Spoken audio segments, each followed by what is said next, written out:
Assalamualaikum warahmatullahi wabarakatuh. Bertemu lagi bersama saya Piki Nugraha dari Palembang Becerios. Kali ini kita akan menyusuri jalan dari Kampung Kapiten. Salam Becerios.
Kampung Kapiten.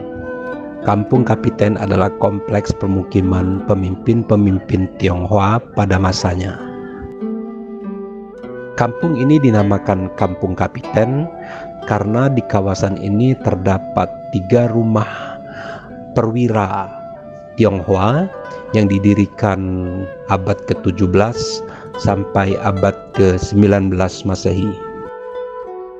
Dalam catatan sejarah Tionghoa, salah satu tokoh penting yang berpengaruh dalam perjalanan bangsa Tionghoa di kota Palembang adalah Liang Taoming yang memiliki pengaruh kuat pada etnis Tionghoa atau Cina di Nusantara.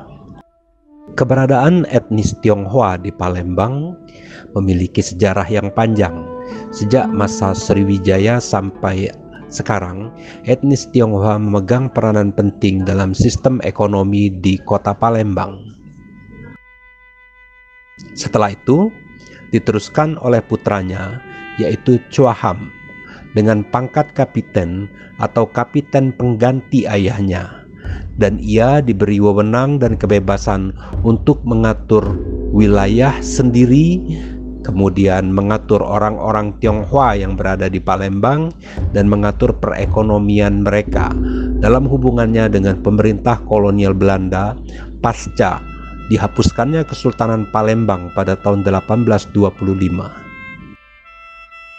Chua Kichuan merupakan pimpinan masyarakat Cina di Palembang yang pertama. Ia memiliki pangkat mayor. Masa kepemimpinannya adalah dari tahun 1830 sampai 1855 dengan pusat kekuasaan atau pusat administrasinya di kawasan Tujuh Ulu Palembang.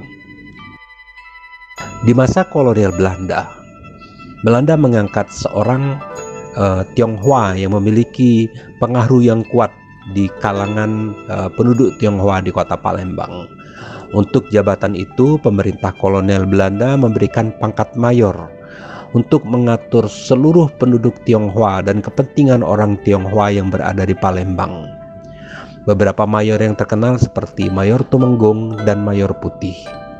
Setelah itu, jabatan mayor Tionghoa diwariskan secara turun-temurun kepada pewarisnya. Salah satu yaitu Chua Kichuan. Dahulu, terdapat ruang terbuka di depan rumah kapiten Cina atau kapiten Tionghoa. Pada tahun 1937, ruang tersebut memiliki peranan yang penting sebagai area pertemuan jalur-jalur pejalan kaki. Fungsi dan ruang terbuka lainnya adalah sebagai taman, di mana terdapat tanaman hias yang menghiasi sekeliling halaman muka daripada kampung Kapiten tersebut. Seiring perkembangan zaman, ruang terbuka yang terletak di depan rumah Kapiten mulai dipenuhi dengan permukiman penduduk. Dahulunya terdapat 15 kelompok bangunan yang berbentuk rumah panggung yang ada di kawasan ini, di mana 3 di antaranya adalah rumah perwira. Rumah Kapiten terdiri dari rumah utama dan rumah abu. Rumah utama seluas 4.000 meter persegi dan dipisahkan oleh ruang terbuka di bagian tengahnya. Ruang ini berfungsi sebagai taman, sebagai penyedia udara segar, dan sebagai tempat menjemur kebutuhan keperluan rumah tangga atau menjemur sebagian daripada bahan makanan yang akan diawetkan. Rumah ini masih ditinggali oleh keturunan dari Chua Han Him. Sedangkan rumah kedua adalah rumah abu yang memiliki luas lebih kurang 1.700 meter persegi dan dipergunakan untuk mengumpulkan benda-benda keluarga marga Chua seperti foto, kemudian abu dari kremasi jenazah keluarga yang sudah meninggal. Sisa daripada abu keluarga yang dikremasi tersebut disusun atau disimpan di rumah abu.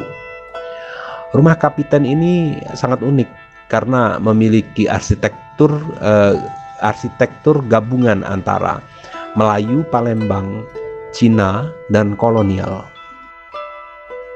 Chua Han Him juga dipercaya untuk mengawasi pajak.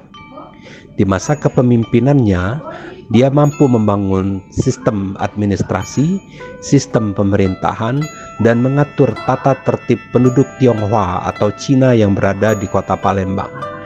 Kawasan administrasi pemerintahannya berada di kawasan Tujuh Ulu dan permukimannya dinamakan dengan Kampung Kapiten. Awalnya pemerintah kolonial Belanda merasa khawatir dengan pemberian wewenang dan kekuasaan kepada Kapiten Cina atau Mayor Cina ini untuk mengatur golongan keturunan Cina di Palembang. Namun seiring perkembangan, kepercayaan pemerintah Belanda terhadap pemimpin Cina ini semakin kuat, dan mereka diberi peran untuk mengatur atau sebagai perantara perdagangan antara penduduk Sumatera Selatan dan pemerintah kolonial Belanda.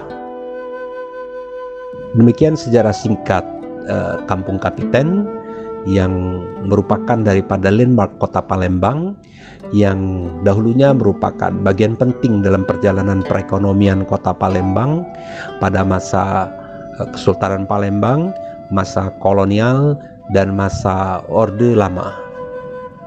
Kita lanjutkan pada jalan-jalan di sisi kota Palembang lainnya pada episode berikutnya.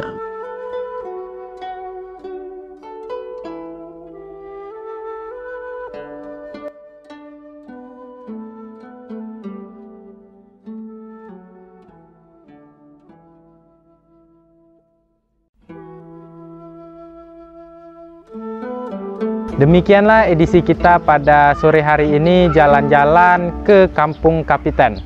Salam becerios.